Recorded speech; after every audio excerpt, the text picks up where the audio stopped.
Hi all of you. आज आपल्याला vertical circular motion चा स्टडी करायचा.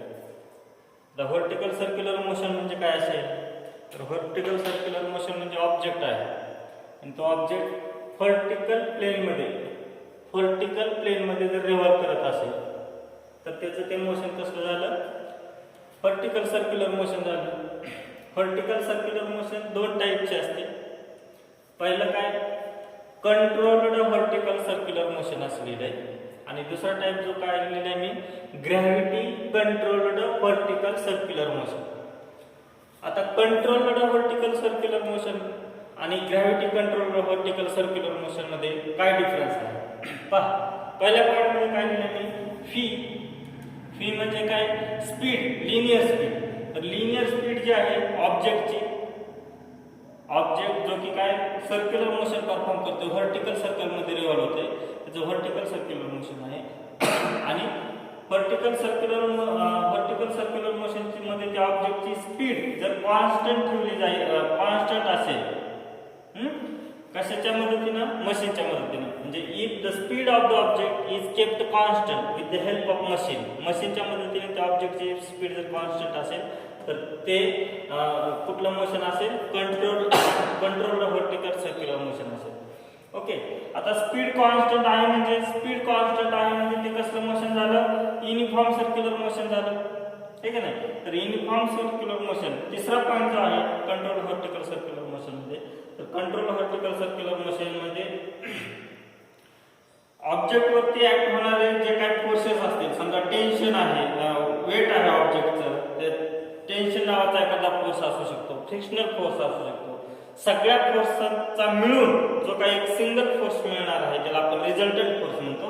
तर तो resultant force controlled circular motion मध्ये नेहमी कुठं असतो, directed toward the centre of the circle. तर सर्कलच्या नेहमी त्या ऑब्जेक्ट वरती ऍक्ट होणारा जो काही रिझल्टंट फोर्स आहे तो सर्कलच्या सेंटरकडे असतो. आणि हे जे मोशन आहे, या मोशन वरती जे कंट्रोल आहे ते कंट्रोल पूर्णपणे मशीनचं असतं. म्हणजे स्पीड कॉन्स्टंट ठेवायचे वगैरे वगैरे हे मशीन ठरवतं. ओके. तर gravity control vertical circular motion मध्ये फी म्हणजे स्पीड, लिनियर स्पीड जी आहे ऑब्जेक्टची ती लिनियर स्पीड इन्क्रीज किंवा डिक्रीज होते. हे कशामुळे होते, बिकॉज ऑफ अर्थ ग्रॅव्हिटी किंवा अर्थ ग्रॅव्हिटेशनल ऍक्सलरेशन काय करतं, ऑब्जेक्टची speed in vertical circular motion increases और डिक्रीजेस, है की नाही. That vertical circular motion is called as gravity controlled vertical circular motion. आता ह्या मोशन मध्ये काय होतं, पोटेन्शियल एनर्जी आणि कायनेटिक एनर्जी इंटरकन्व्हर्टेबल असतात. म्हणजे काय, पोटेन्शियल एनर्जी ऑब्जेक्ट ए कडून बी कडे येत असताना साहजिकच वरून खाली यायला ऑब्जेक्ट, अशा वेळेस पोटेन्शियल एनर्जी कमी होईल. आणि जर दोन जीवन पोटेन्शियल एनर्जी कमी होत असेल तर कमी होणारी पोटेन्शियल एनर्जी कशात कन्वर्ट होते, कायनेटिक एनर्जी मध्ये कन्वर्ट होते. आता ऑब्जेक्ट बी कडून ए कडे चाललं किंवा बी कडून सी कडे चाललं तर स्पीड त्याची कमी होते, 1/2 mv². व्ही म्हणजे स्पीड कमी होते म्हणजे कायनेटिक एनर्जी कमी होते. जर दोन जोडलं कायनेटिक एनर्जी कमी होत असेल तर कमी होणारी कायनेटिक एनर्जी ही पोटेन्शियल एनर्जी मध्ये कन्वर्ट होते. पहा, लक्षात येते का, इंटर कन्व्हर्जन होतं. पण total energy gravity control vertical circular motion मध्ये कशी असते, कॉन्स्टंट असते. नेक्स्ट जो पॉइंट आहे तर gravity control vertical circular motion मध्ये त्या ऑब्जेक्ट वरती ऍक्ट होणारे जे काही फोर्सेस असतील, फॉर एक्झाम्पल एक दोरी आहे, दोरीच्या एका टोकाला आपण एक स्टोन किंवा एक स्पेअर बांधलेला आहे, टाईड केला. If the sphere is tied at one end of the string and the string is revolved in vertical circle, ठीक आहे ना, then that is the gravity control vertical circular motion. In this circular motion, there are two forces acting on that object. One is weight, which is always vertically downward direction, and another is tension, which is always directed toward the fixed point or toward the center of the circle. Okay. आता याच्यात काय की हे दोघांचा जो resultant आहे तो सांगण्याचा, हा पॉइंट सांगण्याचा प्रयत्न केला मी इथं. एक जो फॅक्टर आहे तो म्हणजे वेटचा फॅक्टर आहे, mg व्हर्टिकली डाऊनवर्ड डायरेक्शन. आणि दुसरा जो वेक्टर आहे तो म्हणजे टेन्शन, तो कुणीकडे दाखवला मी, मग ह्या दोघांचा रिझल्टंट, ह्या दोघांचा मिळून येणारा जो एक सिंगल फोर्स आहे तो सिंगल फोर्स कुणीकडे आहे हे एकदा चेक करूयात आपण हा पॉईंट समजण्यासाठी. ओके, तर parallelogram law of vector addition, दोन वेक्टरची बेरीज करण्यासाठी एक पॅरलेलोग्राम लॉ आहे वेक्टरचा. Parallelogram law of vector addition, दोन वेक्टरचे ॲडिशन करण्यासाठी पॅरलेलोग्राम लॉ काय सांगतो पहा. तर एन ला एक पॅरलल साइड इथे डॉटने दाखवली मी आणि ह्या वेटच्या वेक्टरला एक पॅरलल दाखवली. एक पॅरलेलोग्राम कंप्लीट करून घेतला मी. N हा एक पॅरलेलोग्राम कंप्लीट केलाय. मग अशा वेळेस त्या पॉइंट पासून काढलेला डायगोनल, त्या पॅरलेलोग्रामचा तो डायगोनल, कुठला डायगोनल, जो त्याच पॉइंट पासून ड्रॉ केलेला आहे, जो की ज्या पॉइंट पासून ते दोन वेक्टर स्टार्ट होतात ज्यांचे आपल्याला ऍडिशन करायचे. तर मग हा L कडून N कडे जाणारा हा जो डायगोनल आहे तो डायगोनल म्हणजे हा दोघांचा रिझल्टंट असेल, म्हणजे तो दोघांची बेरीज करून येणारा जो फोर्स आहे तो इकडे असेल या डायरेक्शन. ओके, तर हा पॉइंट कळतो आपल्याला resultant in gravity control vertical circular motion. Gravity control vertical circular motion मध्ये सगळ्या फोर्सेसचा काय जो काय रिझल्टंट फोर्स असतो तो नॉट ऑलवेज नेहमी करता सर्कलच्या सेंटरकडे नसतो, आहे की नाही, क्वचित वेळेस तो सर्कलच्या सेंटरकडे असतो. तर हे झालं दोन टाईप आपल्या व्हर्टिकल सर्क्युलर मोशनचे. आता इथं पुढे पॉइंट मास, एक ऑब्जेक्ट आहे, त्या ऑब्जेक्टला आपण पॉइंट मास कन्सिडर करतो व्हर्टिकल सर्क्युलर मोशन मध्ये. Point mass in vertical circular motion under gravity, ठीक आहे ना. त्याची फर्स्ट केस जे बघायची आपल्याला, फर्स्ट एक्झाम्पल जे बघायचे, तर एक ऑब्जेक्ट आहे का आता सांगितल्याप्रमाणे मी, तर एक ऑब्जेक्ट आहे, ठीक आहे ना, त्याचं मास m आहे आणि तो ऑब्जेक्ट जो आहे तो ऑब्जेक्ट स्ट्रिंगला टाईट केलेला आहे. The object is tied at one end of the string. दोरीच्या एका टोकाला ऑब्जेक्ट टाईट केलाय and revolved in a vertical circle. आणि व्हर्टिकल सर्कल मध्ये काय केलंय तर रिव्हॉल्व केलं. अशा वेळेस त्याचं जे मोशन आहे ते कसं आहे, व्हर्टिकल सर्क्युलर मोशन आहे, gravity controlled vertical circular motion आहे. आता या केसमध्ये हा पॉइंट तुम्हाला समजलाय की सगळ्याच पॉइंटला म्हणजे resultant force in gravity control vertical circular motion is not always directed toward the centre of the circle. Okay, but there are two position, one is highest position and another is lowest position. Highest पोझिशनला आणि lowest पोझिशनला हे जे दोन forces आहेत, कुठले कुठले ऑब्जेक्टवरती act होणारे कुठले फोर्सेस आहेत रे. एक फोर्स म्हणजे त्या ऑब्जेक्टचं वेट ते व्हर्टिकली कुठं असतं, डाऊनवर्ड डायरेक्शन मध्ये असतं.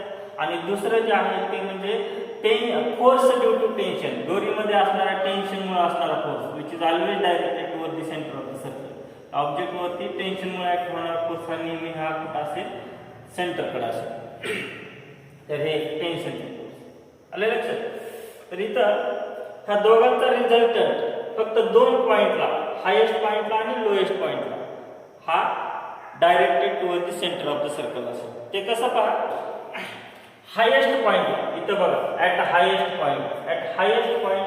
पॉइंटला त्या ऑब्जेक्टवरती ऍक्ट होणारा ऑब्जेक्टचं जे वेट आहे ते वेट व्हर्टिकली डाऊनवर्ड डायरेक्शन मध्ये असेल. दोरीमध्ये असणारे जे काही टेन्शन आहे, ते टेन्शन सुद्धा त्या दोरीमधून व्हर्टिकली डायरेक्शन मध्येच असेल. हे टेन्शनचा वेक्टर आला आणि ही दोरी आले का लक्षात. ओके, तर या हायेस्ट पॉइंटला टेन्शन आणि mg वेट हे दोन वेक्टर सेम डायरेक्शन मध्ये असतील. ज्यावेळेस दोन वेक्टर सेम डायरेक्शन मध्ये असतात, त्यावेळेस त्यांची बेरीज करून येणारा वेक्टर त्याच डायरेक्शन मध्ये असतो. नीट आहे का, ज्यावेळेस दोन वेक्टर सेम डायरेक्शन मध्ये असतात त्यावेळेस त्यांची बेरीज करून किंवा त्यांचा रिझल्टंट वेक्टर त्याच डायरेक्शन मध्ये असतात. आणि तो रिझल्टंटची मॅग्निट्यूड किती असते, तर सिंपल त्या दोन वेक्टरच्या मॅग्निट्यूड एवढी असते. म्हणजे when object reaches at highest point the resultant of tension and mg is Ta plus mg. म्हणजे हा टेन्शन आणि mg टेन्शन आणि वेटची सिंपल बेरीज म्हणजे त्या दोघांचं काय असेल, रिझल्टंट फोर्स असेल, रिझल्टंट फोर्स, ठीक आहे ना. आणि तो रिझल्टंट फोर्स काय करतो, कोणाचं काम करतो तो, किंवा असं म्हणलं तरी चालेल, तो रिझल्टंट फोर्स म्हणजेच काय असेल, सेंट्रिपिटल फोर्स, जो किती असतो m v square upon a, suffix a वापरले. a म्हणजे काय असेल, व्हेलॉसिटी ॲट हायेस्ट पॉइंट. तर gravity control vertical circular motion मध्ये स्पीड किंवा लिनियर व्हेलॉसिटीची मॅग्निट्यूड ही चेंज होते, त्याच्यामुळे व्हेलॉसिटी आपण डिफरंट घेतली. आलं लक्षात. आता लोएस्ट पॉइंटला या तुम्ही, लोएस्ट पॉइंटला जर आलात तर लोएस्ट पॉइंटला ऑब्जेक्टचं वेट कुठं असेल, व्हर्टिकली डाऊनवर्ड डायरेक्शन मध्ये, आणि ऑब्जेक्ट टेन्शन कुठल्या डायरेक्शन मध्ये असेल, तर टेन्शन सर्कलच्या सेंटरकडे असेल, हे टेन्शन असेल, ठीक आहे ना. ह्या दोघांचा रिझल्टंट काय असेल ते, तर रिझल्टंट म्हणजे tension in the string at point B minus mg. Minus काय घेतलं मी, मायनस घेतलं कारण हे दोन वेक्टर कसे आहेत, ऑपोजिट डायरेक्शन मध्ये आहेत, आणि ह्या दोन वेक्टर, जे दोन वेक्टर ऑपोजिट डायरेक्शन मध्ये आहेत त्यांची बेरीज केल्यानंतर येणारा जो वेक्टर आहे, रिझल्टंट वेक्टर जो आहे, तो रिझल्टंट वेक्टर म्हणजे त्या दोन वेक्टरच्या मॅग्निट्यूडची काय असते, वजाबाकी असते, सिंपल. ओके. आणि हा रिझल्टंट म्हणजेच ऑब्जेक्ट बी पॉइंटला असणारा, ऑब्जेक्ट ज्यावेळेस बी पॉइंटला आहे त्यावेळेस त्या ऑब्जेक्टवरती ऍक्ट होणारा काय असेल, सेंट्रिपिटल फोर्स असेल. आले का लक्षात. हे दोन पॉइंट महत्वाचे आहेत. आता इथं नंतरच्या पॉइंट मध्ये काय म्हणलंय की there is certain minimum speed at highest point A. तर या हायेस्ट पॉइंटला एक कमीत कमी स्पीड असेल, हायेस्ट पॉइंटला कमीत कमी स्पीड असेल ज्या स्पीडला ऑब्जेक्ट सर्क्युलर मोशन परफॉर्म करेल, पण त्या स्पीडसाठी त्या दोरीमधलं टेन्शन किती असेल, 0 असेल त्या मिनिमम स्पीडसाठी. पहा काय म्हणतो मी, there is certain minimum speed at highest point. Highest पॉइंटला एक मिनिमम स्पीड असेल with which object can perform circular motion, त्या स्पीडनं ऑब्जेक्ट सर्क्युलर मोशन परफॉर्म करेल, but tension at that point for that speed is 0. Practically करून पाहता येईल तुम्हाला हे. ओके. तर एक कमीत कमी स्पीड तुम्हाला मिळेल प्रॅक्टिकली जर तुम्ही एक ऑब्जेक्ट घेतला, दोरीला बांधला आणि व्हर्टिकल सर्कल मध्ये रिव्हॉल्व करायला लागला, तर वरच्या पॉइंटला गेल्यानंतर कमीत कमी व्हेलॉसिटीला त्या दोरीमधलं टेन्शन जे आहे ते टेन्शन निघून जाईल, म्हणजे दोरी लूज पडलेली तुम्हाला ऑब्झर्व होईल, पण सर्क्युलर मोशन कम्प्लीट होईल, ते म्हणजे मिनिमम स्पीड असेल. तर मग अशा वेळेस फ्रॉम इक्वेशन 1, त्या इक्वेशन 1 मध्ये त्या मिनिमम स्पीड साठी टेन्शन मी काय टाकणार, 0 टाकणार. म्हणून हा काय तर टेन्शन 0 प्लस इक्वेशन 1 परत येतो मी, 0 plus mv is equal to m v square divided by r. तर टेन्शन नाही, फक्त वेट म्हणजेच कुणाचं काम करणार आहे, त्यावेळेस वेटच फक्त सेंट्रिपिटल फोर्सचं काम करणार आहे. मग इथं m काय होईल, m म्हणजे कॅन्सल, r जे भागाकारात आहे ते इकडे आल्यानंतर गुणाकारात जाईल. मग काय होईल आपल्याकडे, r गुणिले g होईल आणि एका साईडला काय राहील, v स्क्वेअर. दोन्ही साईडचं वर्गमूळ घेतल्यानंतर हायेस्ट पॉइंटला म्हणजे a पॉइंटला स्पीड मिळेल v is equal to √rg. तर इथं लक्ष द्या, when object go from a to b, a कडून ऑब्जेक्ट ज्यावेळेस b कडे जातो, म्हणजे ऑब्जेक्ट वरून खाली येते, ज्यावेळेस ऑब्जेक्ट वरून खाली येते त्यावेळेस हाईट कमी होते, आणि जर हाईट कमी होत असेल तर ऑब्जेक्टची पोटेन्शियल एनर्जी कमी होते. काय कमी होते, पोटेन्शियल एनर्जी. मग 2 जूलला पोटेन्शियल एनर्जी कमी होत असेल तर ती 2 जूल एनर्जी गेली कुठं, तर ती 2 जूल एनर्जी कशात गेले, कशात कन्वर्ट झाली, कायनेटिक एनर्जी मध्ये कन्वर्ट झाली. मी इथंच सांगितलं होतं आपण, हे का नाही. तर when object go from A to B, potential energy decreases किंवा decrease in potential energy is equal to काय असेल, increase in kinetic energy. जेवढी पोटेन्शियल एनर्जी कमी होणार आहे तेवढी कायनेटिक एनर्जी कमी होणार आहे.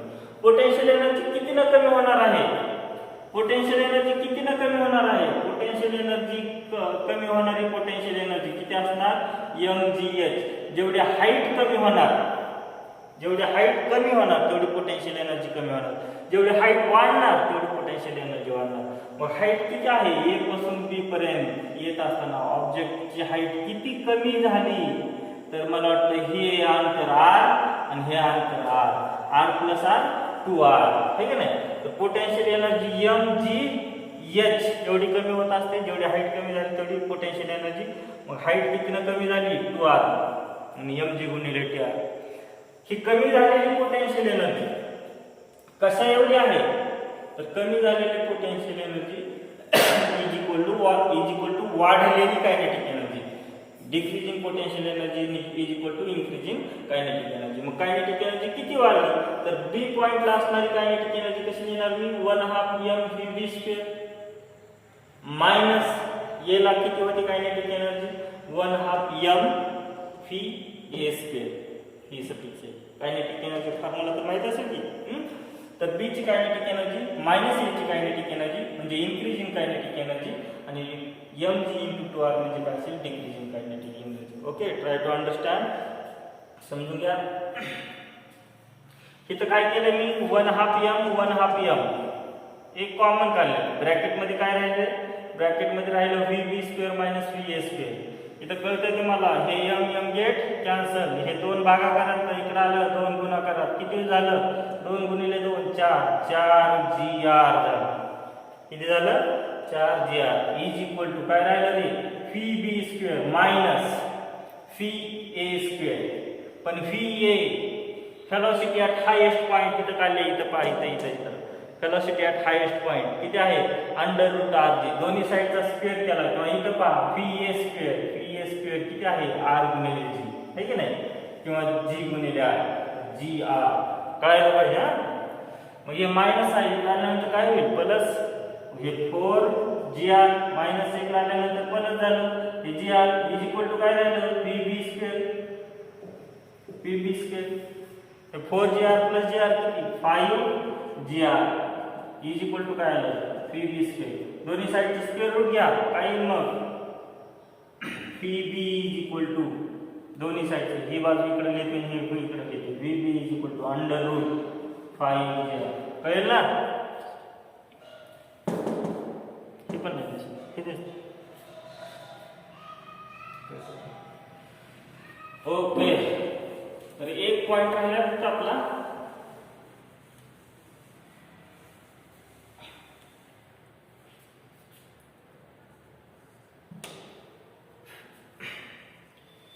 व्हेलॉसिटी ॲट हायेस्ट पॉइंट लक्षात ठेवा √rg. व्हेलॉसिटी ॲट दोन्ही साइडचे जर स्क्वेअर रूट घेतलं तर बी पॉइंटची व्हेलॉसिटी काय मिळेल तुम्हाला √5gr. महत्वाचं आहे बॉक्स करूया त्याला. ओके. आणि last point what is the velocity in gravity control vertical circular motion at mid point C पॉइंटला व्हेलॉसिटी किती आहे हे बघायचं आपल्याला. तर बघूया. आता पहा when object go from B to C. झोका खेळत का ना झोका तर खालून वरी जाताना झोकेची स्पीड काय होते झोकेची स्पीड कमी होते. का कमी होते हे सांगता येतं पण व्हिडिओ खूप मोठा होतो आपल्याला. तर बी कडून सी कडे जात असताना स्पीड कमी होते म्हणजे कायनेटिक एनर्जी कमी होते. हाईट वाढायची म्हणजे काय वाटतं पोटेन्शियल एनर्जी वाढते. म्हणजे when object go from B to C B कडून सी कडे जातो त्यावेळेस डिक्रीज इन कायनेटिक एनर्जी मध्ये झालेला लॉस इज इक्वल टू काय असतं इन्क्रीज इन पोटेन्शियल एनर्जी. मित्रांनो लक्ष द्या. तर बी कडून ऑब्जेक्ट कुठे चाललाय सी कडे चाललाय. अशा वेळेस हाईट वाढायला लागली म्हणजे पोटेन्शियल एनर्जी वाढते. पोटेन्शियल एनर्जी वाढत असेल तर काय कायनेटिक एनर्जी काय होणार कमी होणार. प्रॅक्टिकली ऑब्झर्व करता येतं. हे कुठं झोका खेळाल की झोका वरून खालून वरी जात असताना स्पीड कमी होते पोटेन्शियल एनर्जी वाढते. वरून खाली येताना स्पीड काय होते वाढते पोटेन्शियल एनर्जी कमी होते. तसंच तर कायनेटिक एनर्जी कमी कितीने झाली कमी झाली ना. कमी झालेली कायनेटिक एनर्जी काढायची म्हणजे आपल्याला जास्त कायनेटिक एनर्जी बी ला होती. म्हणजे कसं लिहावं लागेल 1/2 कायनेटिक एनर्जी बी ची मायनस कायनेटिक एनर्जी सी ची. बी ला असणारी कायनेटिक एनर्जी मायनस सी ला असणारी कायनेटिक एनर्जी म्हणजे कमी झालेली kinetic energy is equal to increase in potential energy. आता पोटेन्शियल एनर्जी मध्ये इन्क्रीज कितना झाला असेल नाही जेवढी हाईट वाढली mgh, हाईट जेवढी वाढली तेवढी पोटेन्शियल एनर्जी वाढली. हाईट कितना वाढली? हाईट r न वाढली जेवढी सर्कलची रेडियस आहे तेवढं, म्हणजे हा पोटेन्शियल एनर्जी मध्ये वाढ किती झाली? mgh. h म्हणजे इन्क्रीज इन हाईट. किती आहे हाईट? किती वाढली? r ने. कुठून कुठे जाताना? फ्रिक्वेन्सी. ओके, मग हे परत इक्वेशन लिहितो मी. 1/2 m pb square minus 1/2 m pc square is equal to mgr. Okay, इथं परत 1/2 m कॉमन निघतोय. 1/2 m pb square minus pc square is equal to mgr. हे m गेट कॅन्सल. हे दोन्ही इकडे आणा. काय आलं आपल्याकडे? vp square minus pc square is equal to दोन्ही इकडे आलं तर 2gr. मग pb आपल्याकडं हे आणखीन एक स्टेप वाढवतो मी. vb square is equal to 2gr आणि हे मायनस आहे इकडे गेल्यानंतर काय होईल? Plus pc square. ओके, तर हे 2gr जे प्लस मध्ये आहे ते इकडे आल्यानंतर काय होईल? मायनस मध्ये जाईल. म्हणजे कळेल तुम्हाला. हे थोडंसं सिंपल मॅथमॅटिक्स आहे. तर vc स्क्वेअर हे मायनस आहे इकडे गेलं प्लस झालं. हे vc स्क्वेअर उजव्या बाजूला गेल्यानंतर vb स्क्वेअर मायनस हे प्लस आहे ना 2gr इकडे आल्यानंतर मायनस झालं 2gr. आणि मग vb स्क्वेअर कुठे आहे पहा. इथं आहे बघा, इथं गोल करतो. vb स्क्वेअर 5gr आहे. vb स्क्वेअर ची किंमत टाकतो मी 5gr. 5gr मधून 2gr गेलं किती झालं? 3gr is equal to vc square. दोन्ही साईडचं वर्गमूळ घ्या. दोन्ही साईडचं वर्गमूळ घेतल्यानंतर आपल्याला मिळेल vc मिड पॉइंटची value is equal to √3gr किंवा r. ओके, तर इथं आपला हा व्हिडिओ संपूयात. उद्या याच्यातला एखादा पॉईंट राहिला असेल तर डिस्कस करूयात. राहिला व्हिडिओ खूप मोठा होतो. Okay, thank you lot of.